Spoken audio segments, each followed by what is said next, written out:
Welcome to Food Sports Central, the podcast of the World Food Championships. I am, as always, Mark Conway. And, you know, shaking a bunch of jet lag off, shaking all the travel. Things are finally unpacked because ever since November in Dallas, all the way through Final Table in Bentonville, it has been go, go, go. And we're already pedal to the metal to get ready to be in Dallas again for the 11th annual event. But we haven't got to talk to you really since Final Table. And so I wanted to bring you what's going on. Mike and I are doing some Facebook Lives, but we're also going to start touching base with the people that were part of Final Table, the people that are now traveling all over the world talking about food sport and be a part of food sport globally as all of these evolutions and changes are taking place in our world.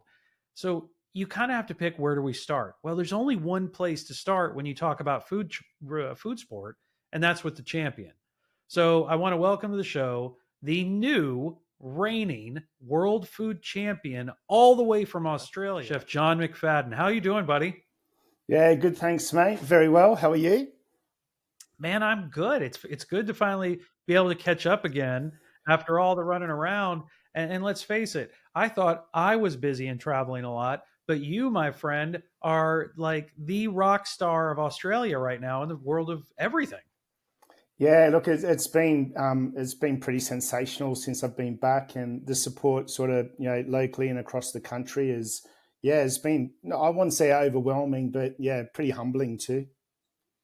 I mean, you won your first round into World Food Championships back in Dallas. You did it by yourself. So much was made of the fact that you did it by yourself and that you came out of one of the most hotly contested categories, which is seafood. And then you came to Bentonville, Arkansas, and you came by yourself again. You continued that same pattern, and you really fought fierce competition at the final table, but did your thing, man, and you won. What was that like? Yeah, look, I had the opportunity to bring a team with me to final table. And on the back end of sort of winning the seafood championships in Dallas, I thought, you know what? I've done it solo. I'll give it a crack. I'll put myself out there. I'll keep the momentum going.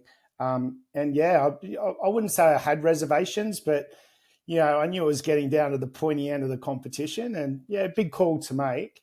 But stuck to my guns, and I was pretty focused and driven, and pushing on. So, and look, it paid great dividends in the end. So, but there was, as I said earlier, there was a lot of research, and I got there early just to just to feel comfortable and settle in, and just to be aware of my surroundings. So yeah, it was a truckload of legwork in the background, that's for sure.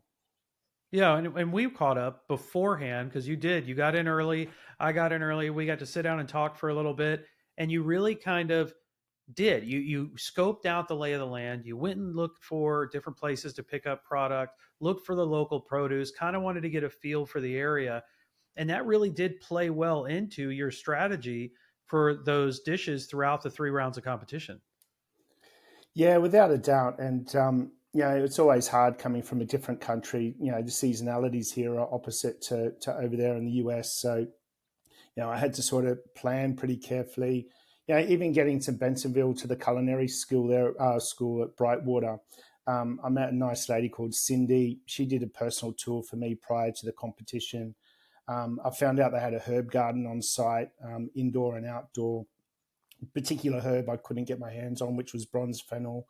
And there it was, mysteriously in the garden. So I'm just like, oh, someone's looking after me here. So, but without having, done all that, I wouldn't have known otherwise either. So, and, that sort of lead up and that build up for me is really important. Like, I'm fairly structured in what I do. And yeah, it was just to cover all bases, and knowing that those kind of things were there and in place made me feel a little bit more comfortable entering into the comp. Now, you really did have to run the culinary gauntlet. Those challenges were specific a lot to the area, a lot to even a restaurant there locally, two of them actually, and with some really fantastic local chefs. So, one of the things about the competition when you go from Dallas to final table, there are differences. The what you're asked to cook, how you're asked to prepare things it is very specific with inside the gauntlet. What do you think were your biggest challenges in running that gauntlet this year? Yeah, no, without doubt. Obviously, with the first challenge, the Ammersbush, it originally kicked off with brisket and pickles. Mm-hmm. And straight away, as soon as we got that brief, I'm like, trying to work out, what am I going to do in that space? I think I mentioned in my brief when I presented to the judges, Bentonville or Arkansas is actually famous for watermelon, not the biggest, but the Mm-hmm. sweetest. And I thought, oh, that's a great storyline to introduce um, to my story.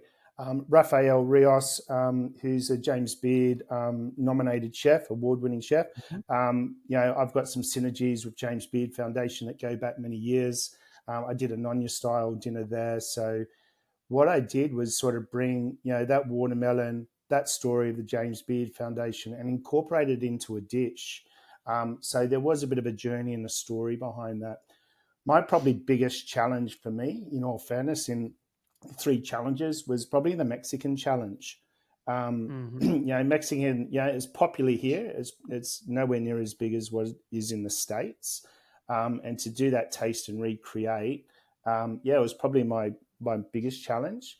When we went to Tim Ordway's restaurant at Restaurant 11 at Crystal Bridges Museum for that tasting evening with all the competitors, and I saw Tim's food, I was slightly delighted to see the style that he presented because it fits my food style really well. So there was a part of me thinking, sort of deep down, if I made it into the third challenge, I just had this sense of comfort that I'd do okay. But yeah, I'd say probably the middle challenge for me was the one that was probably the most daunting. That one really did. That gave a lot of people a lot of trepidation going in because you're looking at a dish, and to kind of give you guys a brief of what it was a taste and recreate. So they went to Chef Rios's restaurant there in Bentonville. He is a James Beard nominated chef multiple times in Arkansas. And he created a dish. And with Mexican food, it's a lot of flavors, it's a lot of seasoning, it's very specific ingredients, and created this fantastic dish that was delicious. I had the pleasure of eating at that table that night too. Then you had to go back and determine, okay, what was in the dish? How was it cooked? What were the preparation techniques? Now, Chef Rios brought all of the ingredients they needed straight from his family farm. So you had beautiful produce to use. You knew what some of those produce were. There was a couple of things you didn't need. And then Sam's Club provided the protein. So that is a tough, very, very daunting task to be able to recreate somebody's dish just from seeing it and tasting it. And you came through that one beautifully, went right into Chef Tim Ordway. His dishes were gorgeous. They focused there at the Crystal Bridges Museum about color and color with purpose and flavors. And they did. I saw a lot of synergy between your food and their food.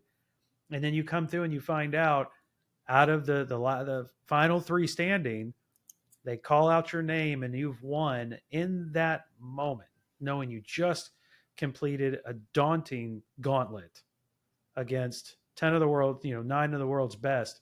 What was it like in that moment of being called that you're the new world food champion? Oh, look, it was it was quite humbling, to come all the way from Australia and go all the way through and to stand there in top three. It was like a surreal moment, to be honest. And obviously doing the Facebook live streaming, and I've got my kids there saying, "Go, Dad, you rock!" And that was a really proud moment for me. And to be able to stand there, I guess, in front of everybody, and to do it solo, it was just, for me, it was a great form of recognition. It was a lot of hard work. To be fair to all the competitors, the support and the camaraderie was great, but it was just, to a degree, it was overwhelming. I just thought, wow, what an opportunity! Just taking out the World Food Championships. Over in the US, you got Sam's Club, you got Walmart, and I'm just sort of standing there, just thinking, wow, what opportunities may become off the back end of this, and even coming back to Australia, the media attention, the TV, the radio. We hooked up for local restaurant over the last 2 weeks, and we filled that restaurant midweek in winter. So that local restaurant's done well. Some of those money and proceeds have gone to charity. And they're things that really excite me. So to stand there and walk away with, I guess, the title, yeah, it opens a lot of doorways and a lot of opportunities, and they're opportunities I love to embrace. And you mentioned that. Now, we got to see over social media all the pictures of your family there at the airport, which were awesome. There was so much genuine excitement, and you were excited. You could see you just light up, getting back to Australia with family. And then you've been on just a whirlwind tour. Whether it's media, television, print, podcasts, you're kind of everywhere, and rightfully so. So has that just kind of become part of normal life now that you're going to be asked to do media things and do these events as the reigning world champion? Yeah, without a doubt. So that, all in all in the right time frame too, because it's important that you align yourself with the right sort of avenues. Also, the opportunity's been great and also manageable. I probably guess the first 4 weeks coming home, it was quite overwhelming because everyone wanted a piece of the pie. So Mm-hmm. but that's all sort of settled down a little bit now, and there's still opportunities bubbling away out there, and it's sort of become the new normal now, and it's you sort of walk around town about 2 inches taller. It's amazing, and then you got people in the street, they know who you are, and you think, oh gosh, like, and it is. It's a great feeling to have, and also to share. I'm really proud that particularly with my family, like they've really embraced it. The kids were really excited when I got home. They couldn't take that check in fast enough to show their school at Newsday and everything. So it's nice to have that support. I know it was hard for them as well. They didn't come to Dallas.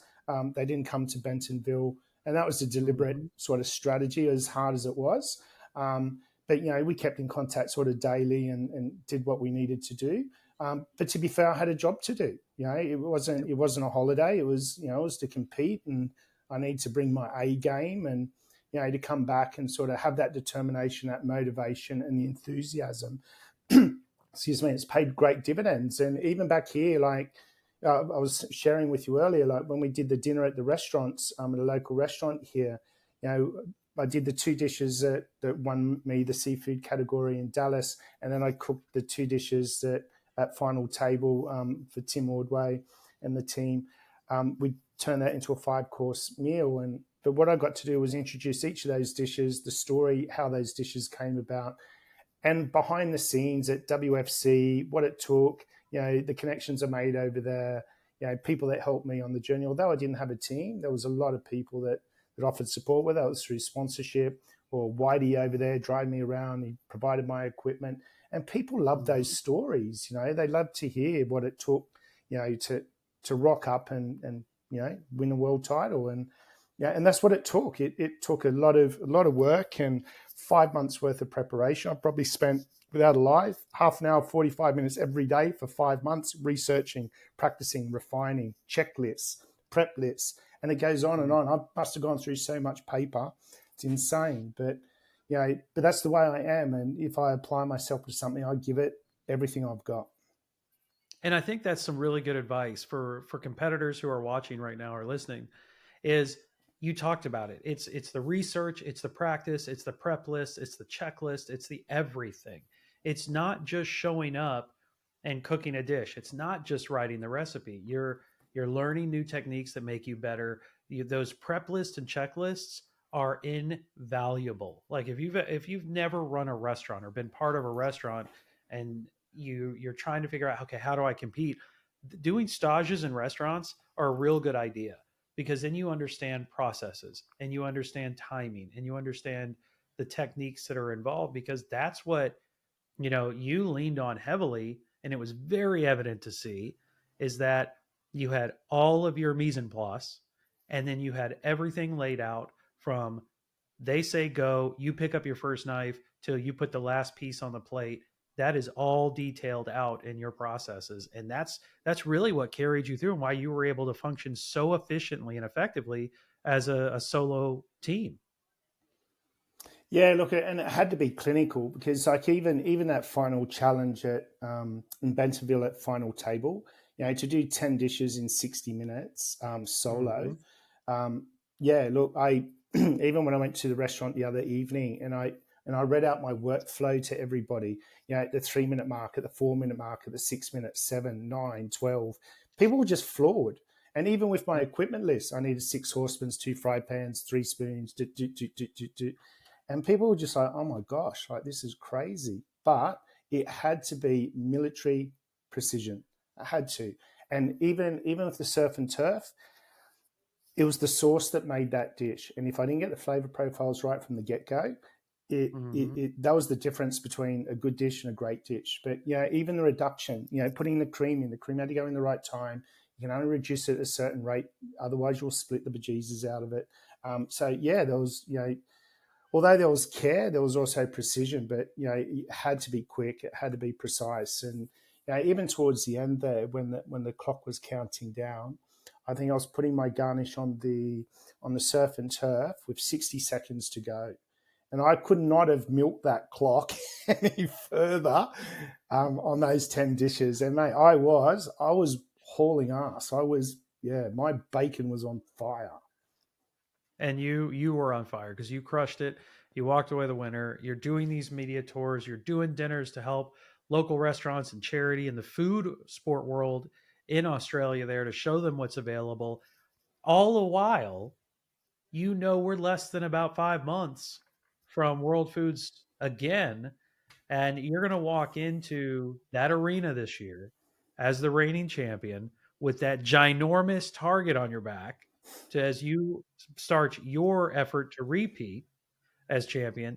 Is there anything that you think you're going to do differently this year at World Foods than your first year?